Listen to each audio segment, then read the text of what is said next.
بسم اللہ الرحمن الرحیم۔ السلام علیکم۔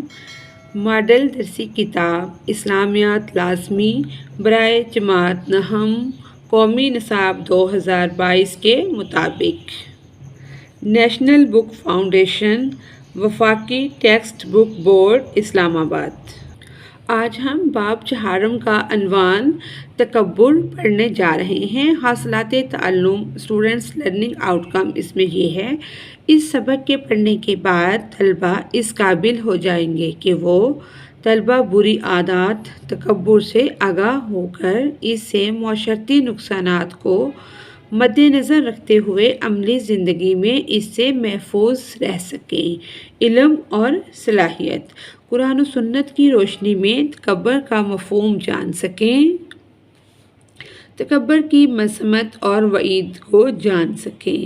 اسوہ نبوی صلی اللہ علیہ وآلہ وصحبہ وسلم سے تکبر کے بارے میں تعلیمات حاصل کر سکیں یا جان سکیں۔ تکبر سے ہونے والے نقصانات یہ صلاحیت ہے کا جائزہ لے کر عملی زندگی میں تکبر سے محفوظ رہ سکیں۔ تکبر کی وجہ سے ابلیس کے مردود ہو جانے کے قرآنی واقعات سے سبق سیکھ سکیں۔ اب ہم اس کی مشق کی طرف آتے ہیں۔ سوال نمبر 1۔ پہلا سوال ہے، مناسب ترین جواب پر ٹھیک کا نشان لگائیں۔ ابلیس کے مردود ہونے کا سبب بنا تکبر۔ خدائی کا دعویٰ کس نے کیا؟ فرعون نے۔ تکبر کی وجہ سے فرعون نے خدائی کا دعویٰ کیا تھا۔ تکبر کی کتنی اقسام ہیں؟ 3۔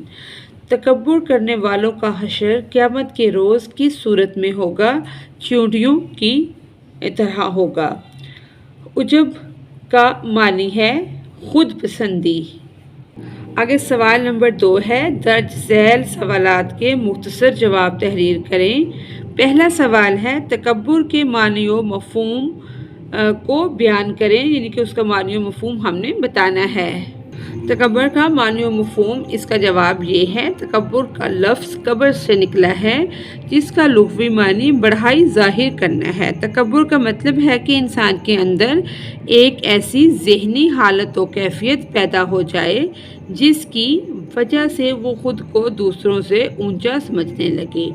اس کا نتیجہ یہ ہوتا ہے کہ انسان سے ایسے اعمال و آثار ظاہر ہونے لگتے ہیں کہ لوگ کہتے ہیں یہ شخص تکبر کرتا ہے، جس سے پہلے انسان کے اندر عجب پیدا ہوتی ہے جس کا مطلب خود پسندی ہے، اور اسی عجب سے انسان میں تکبر پیدا ہوتا ہے۔ جب انسان اپنے اندر کوئی کمال دیکھتا ہے تو اس کے اندر ایک سرور ناز پیدا ہوتا ہے، اس کو عجب کہتے ہیں۔ اور جب اس میں یہ احساس ہوتا ہے کہ دوسروں کے اندر یہ کمال نہیں ہے تو پھر اس کے اندر احساس برتری پیدا ہو جاتا ہے، جو تکبر کی علامت ہے۔ تکبر انسان کے قلب اور باطن کے اندر پیدا ہوتا ہے۔ سورۃ لقمان میں تکبر کی ممانعت کو یوں بیان کیا گیا ہے، جس کا ترجمہ یوں ہے، اور لوگوں سے بے رخی نہ کرو اور زمین پر اکڑ کر نہ چلو، بے شک اللہ کسی تکبر کرنے والے، فخر کرنے والے کو پسند نہیں فرماتا۔ اسی طرح سے ایک حدیث مبارکہ میں نبی کریم صلی اللہ علیہ وآلہ وصحبہ وسلم نے تکبر کی وضاحت میں فرمایا، ترجمہ، تکبر حق کی مخالفت اور لوگوں کو حقیر جاننے کا نام ہے۔ آگے سوال نمبر 2 ہے، تکبر کی مذمت کیوں کی گئی ہے؟ اس کا جواب ہے، تکبر کی مذمت اور وعید۔ تکبر ایسا گناہ کبیرہ ہے جس کے بارے میں قرآن مجید میں عذاب کی وعید سنائی گئی ہے۔ قرآن پاک میں ارشاد ہے، ترجمہ، کیا تکبر کرنے والوں کا ٹھکانہ جہنم میں نہیں ہے؟ دوسری جگہ ارشاد باری تعالیٰ ہے، ترجمہ، بے شک اللہ تعالیٰ تکبر کرنے والوں کو پسند نہیں کرتا۔ اسی طرح نبی کریم صلی اللہ علیہ وآلہ وصحبہ وسلم کا ارشاد گرامی ہے، ترجمہ، وہ شخص جنت میں داخل نہیں ہوگا جس کے دل میں رائی برابر بھی تکبر ہوگا۔ تکبر اور بڑائی صرف اللہ تعالیٰ کو ہی زیب دیتے ہیں، اس لیے جو شخص تکبر اور بڑائی کو اختیار کر لیتا ہے وہ اللہ تعالیٰ کی کبریائی کا مقابلہ کرتا ہے، اور جو اللہ تعالیٰ کے ساتھ مقابلہ کرے وہ اللہ کی رحمت سے دور ہو جاتا ہے۔ ایسے انسان کو اللہ تعالیٰ پسند نہیں کرتا۔ اگلا سوال نمبر 3 ہے، تکبر سے کس طرح بچا جا سکتا ہے؟ اس کا جواب ہے، تکبر کا علاج اہل اللہ تکبر کا علاج تواضع اور انکساری سے کیا کرتے تھے۔ تواضع جو ہے وہ یہ ہے کہ انسان عام افراد کے ساتھ گھل مل جائے، انسان صاحب فضیلت ہو کر بھی عام لوگوں سے دور نہ رہے اور نہ ان کو خود سے دور کرے، تو تکبر سے بچ سکتا ہے۔ اللہ رب العالمین کی عظمت کا احساس اپنے قلب و ذہن اور عمل میں اس طرح راسخ یعنی کہ پکا کر لے کہ اللہ تعالیٰ کے سامنے اپنی کم مائگی کا احساس ہر لمحہ ہمارے سامنے ہو۔ یہ احساس رہنا چاہیے کہ ہمیں ملی ہوئی تمام نعمتیں ہماری ذاتی نہیں بلکہ اللہ تعالیٰ کی عطا کرتا ہے، جیسے جسمانی طاقت اور ذہنی صلاحیت، مال و دولت، اولاد اور ہر قسم کا عہدہ۔ اللہ تعالیٰ چاہیں تو ان سے محروم بھی کر سکتے ہیں، اس لیے ان کے ملنے پر تکبر کی بجائے اللہ تعالیٰ کا شکر ادا کرنا چاہیے۔ یہ تکبر کا علاج ہے۔ آگے سوال نمبر 4 ہے، تکبر کے بارے میں ایک آیت کا ترجمہ لکھیں، اور 5واں سوال ہے، تکبر کی مذمت پر ایک حدیث لکھیں۔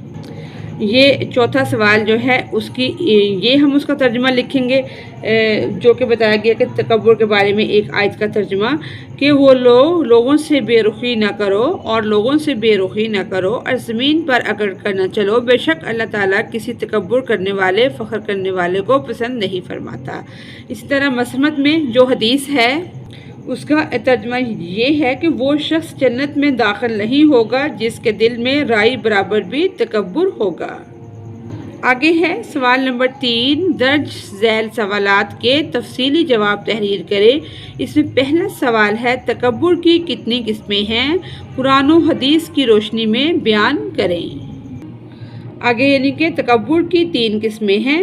پہلی جو قسم نمبر 1 ہے 1 ہے اللہ تعالیٰ کے ساتھ تکبر، دوسری اللہ تعالیٰ کے انبیاء کے ساتھ تکبر، تیسری اللہ تعالیٰ کے بندوں کے ساتھ تکبر۔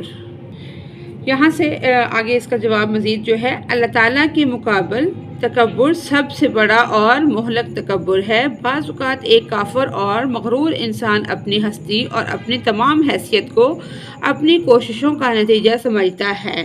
وہ اس بات کے لیے آمادہ نہیں ہوتا کہ اپنے آپ کو مخلوق اور تدبیر خدا کا محتاج سمجھے۔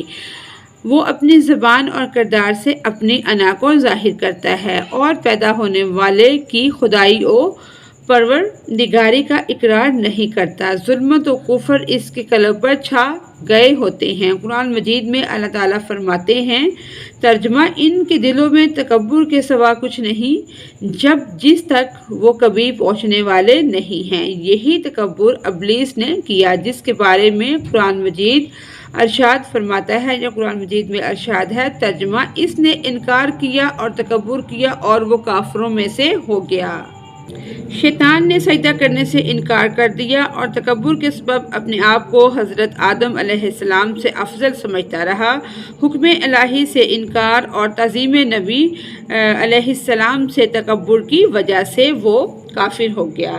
کبھی یہ غرور اور تکبر اتنا شدید ہو جاتا ہے کہ انسان ربوبیت اور الوہیت کا دعویٰ بھی کرنے لگتا ہے، جس طرح فرعون کہتا تھا، انا ربکم الاعلی، ترجمہ، میں تمہارا سب سے بڑا رب ہوں۔ اللہ تعالیٰ کے انبیاء کے مقابل تکبر یہ ہے کہ اپنے آپ کو ان کے برابر یا ان سے برتر جانے اور ان کی اطاعت و فرمانبرداری کے لیے تیار نہ ہو، جیسے فرعون کے ماننے والے حضرت موسیٰ اور ہارون علیہ السلام کے سامنے تکبر کرتے تھے اور کہتے تھے، کیا ہم اپنے جیسے 2 بشروں پر ایمان لے آئیں، حالانکہ ان کی قوم ہماری غلام ہے۔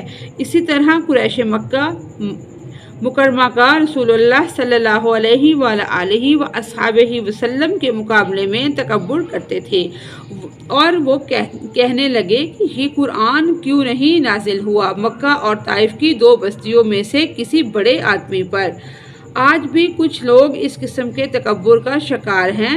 یہ وہ ملحدین لوگ ہیں جو انبیاء کرام علیہ السلام کی مبارک ہستیوں کو خود جیسا سمجھتے ہیں، حالانکہ انبیاء کرام علیہ السلام اللہ تعالیٰ کے چنیدہ اور برگزیدہ بندے ہوتے ہیں۔ لوگوں کے ساتھ تکبر یہ ہے کہ انسان اپنے آپ کو عصیب اور دوسروں کو حقیر سمجھے، ان کے برابر ہونے کو برا سمجھے، راستہ چلنے میں ان سے آگے چلے، مجالس میں سب سے آگے بیٹھنا چاہے، سب سے سلام و انکساری کی امید رکھے، اور جب کوئی غلط بات کہے اور اسے ٹوک دیا جائے تو غضبناک ہو جائے، دوسروں سے خدمت گزاری کی توقع کرے، اگر مال و منصب رکھتا ہو تو اس بات کے لیے آمادہ نہ ہو کہ غریبوں، محتاجوں اور بوڑھوں کے ساتھ بیٹھے۔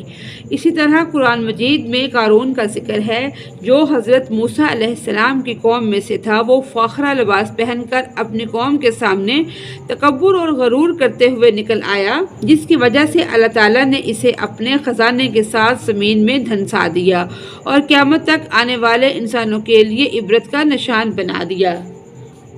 ایک حدیث مبارکہ کا مفہوم ہے کہ قیامت کے دن تکبر کرنے والوں کا حشر باریک چیونٹیوں کی طرح انسانی صورت میں ہوگا، ان پر ہر طرف سے ذلت چھائی ہوگی، ان کو جہنم میں قید خانے کی طرف ہانکا جائے گا۔